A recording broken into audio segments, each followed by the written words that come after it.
one red, pour out the Jameson for ancestors to swig.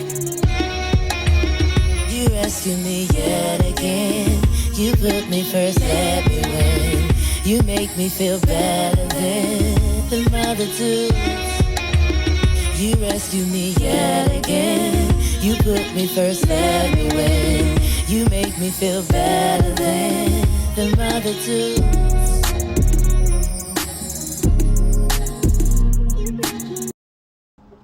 Thanks for tuning to the Black Fathers Initiative of Cleveland YouTube page. Make sure you click the link in the bio, like, subscribe, you know what to do. Really appreciate the love. So today, I have somebody that I am just now getting hip to. Her name is Dr. Dorothy Holly, and she was on a page called, I'll check it out. What is it called again? I think it's called I Knew If You Never Knew, or I Never Knew TV. So it's called I Never Knew TV. Make sure you subscribe to those guys. They have some great interviews. But yeah, this is my first time actually seeing her, listening to her interviews, and I really like the type of things that she talks about. She really gives me more of a Frances Cress, Ali, Sister Ali type of vibe, where she is being real about what's really going on out here, and she's not just bashing men and not saying, we all know that fathers need to be in the home, but we also know that black fathers, go through a lot and have to deal with a lot in this world every single day. So check her out. I'm gonna jump in with some reaction, but definitely a great interview. Marriage is at an all-time low in the African-American community. Internet and social media are flooded with bashing coming from both sides. What is the origin of the animosity between men and women in our communities?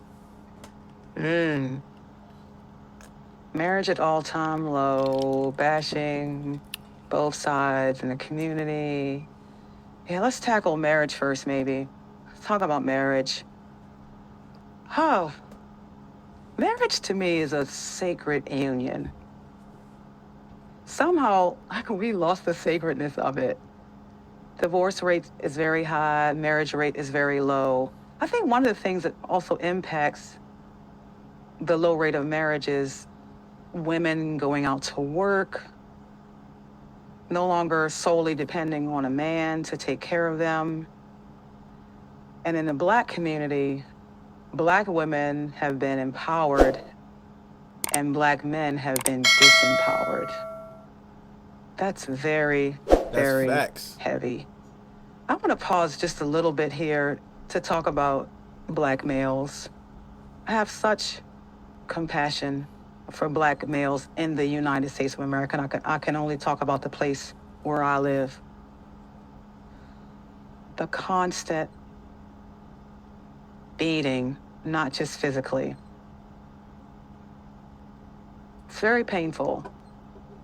And what we do is we blame the victim.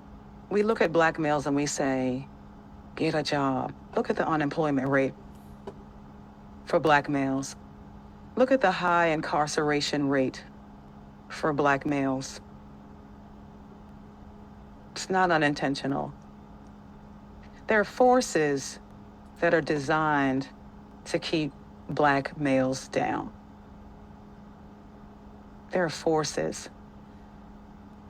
I was a social worker. I'm still a social worker, but way back in my early years, I was in the foster care system.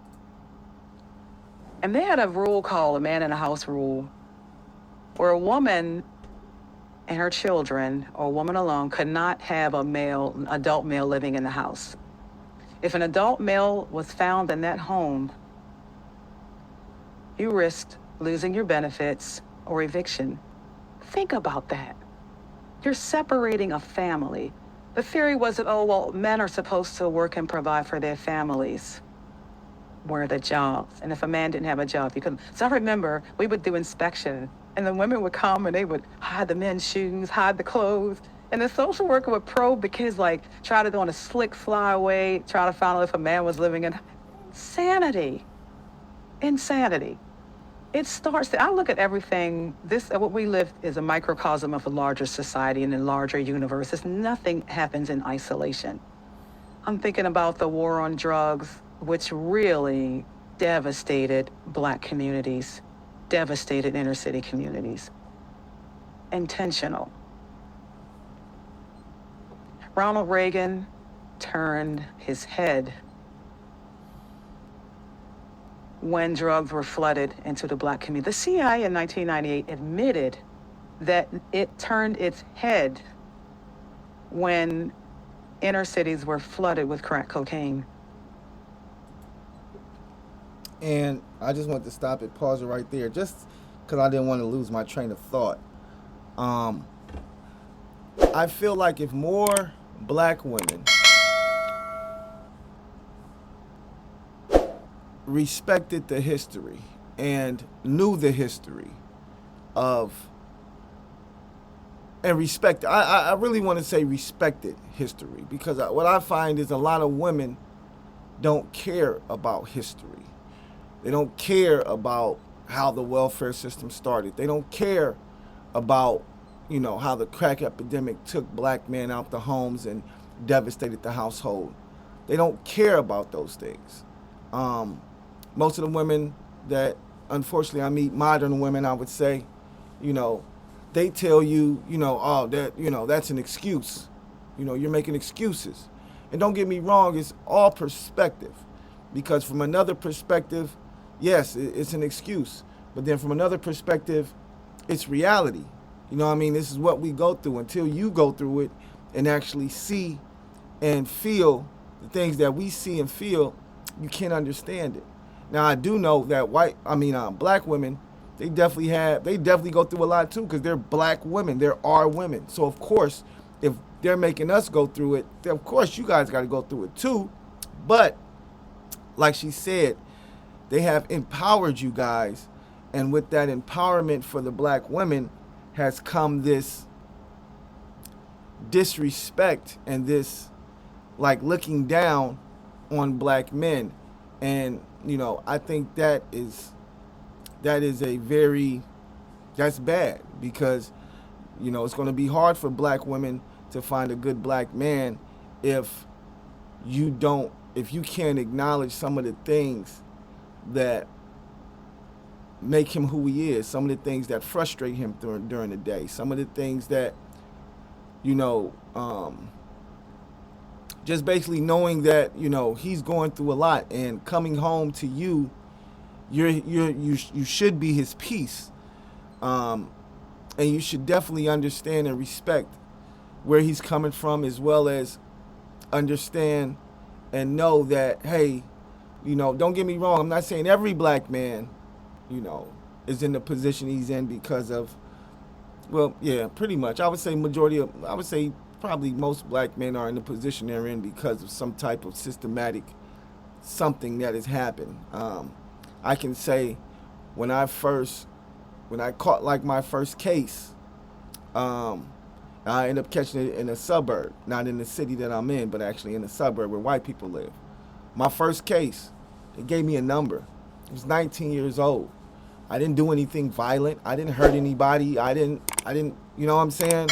It was pretty much a, burglary, pretty much me running up in somebody's house. And I was 19 when I did that. And they sent me to jail. Now, I would say if I probably would have did the same exact crime in the city that I live, which is a predominantly Black city, I probably would have got probation or something like that, right? And that's just because it's a predominantly Black city, and, it's going to be different. But since I committed a crime out there where the white boys live at, and where the white folks live at, then, they like, nah, you niggas, nah, I'm gonna teach you a lesson. You know what I mean? At 19, you know what I'm saying? Like I say, nothing violent, didn't kill nobody. Actually, I did it on my lonely. Wasn't a bunch of gang of niggas, none of that. It was just me getting caught up in some shit. But like I said, first time offender, 19 years old, they sent me to the penitentiary. So they know what they're doing. You know what I mean? Systematically, they know what they're doing. And they do these type of things so that they can make it so, it's harder for us to get good employment, to get a good job, to get, you know what I'm saying, to get where we need to go. But women don't look at that at all. It doesn't cross their mind. I would probably say the only women that I've come across who may have had some understanding of that mentality of like the prison pipeline and the system and things of that nature are women who have fathers in their lives, who have black fathers around to tell them these things, as well as so they see these things happen to their black father. So just wanted to put that out there.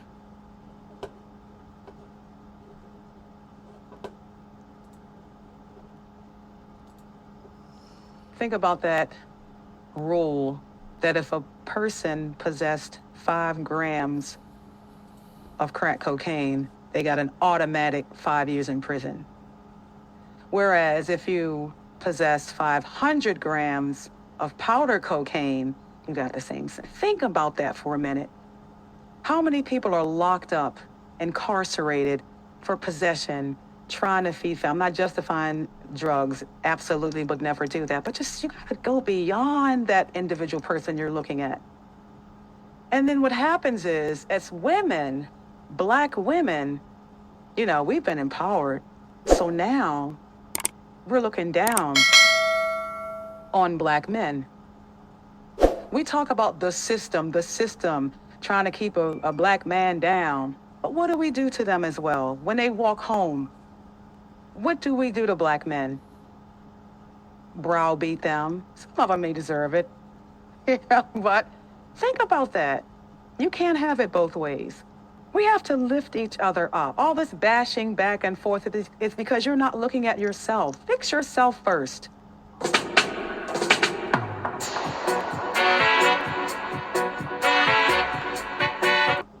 So that was something quick, but I just wanted to put that out there because, like I said, I've made mistakes in my life, and I know, how hard it is to come back from those mistakes, how it can make a black man feel like there is no hope. Like, I'm just going to sell drugs because, it's hard. They don't want to hire me. Or when I get hired, I'm not making enough money to support myself or my family. So now what? What I got to do now? Because I'm working every day. But shit, when I get my check, it's gone. I don't even have it. I don't even get to see it because I pay these little bills, pay this little rent, and it's gone. So,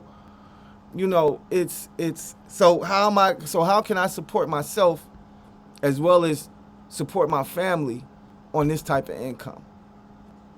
You know what I mean? Oh, go to college. Okay, go to college and get more debt. Then put myself in a situation where I can't do too much of nothing because my credit is fucked up because I didn't went to college, and the college you can't put that in bankruptcy. You know what I'm saying? Them student loans stay there forever. So now what? Now you got student loans that you either, got to pay off, throughout the years, which is, you can do that. But once again, it's hard to do that because you're barely making enough to eat. You're barely making enough to keep a roof over your head. So you don't have any extra expenses to be paying off a student loan debt that you don't even have you went and got your degree and don't even have a job using your degree. So these are the type of things that, the black community is dealing with. But first and foremost, we have to come together. Like she said, we have to, unity is going to be the biggest power for us. But until we get off of this, man against the black woman, light skin against the dark skin. Like, we have so many issues within our community with each other that we can't even come together to do nothing because everybody has a issue about somebody else. So it's going to take some time, but individuals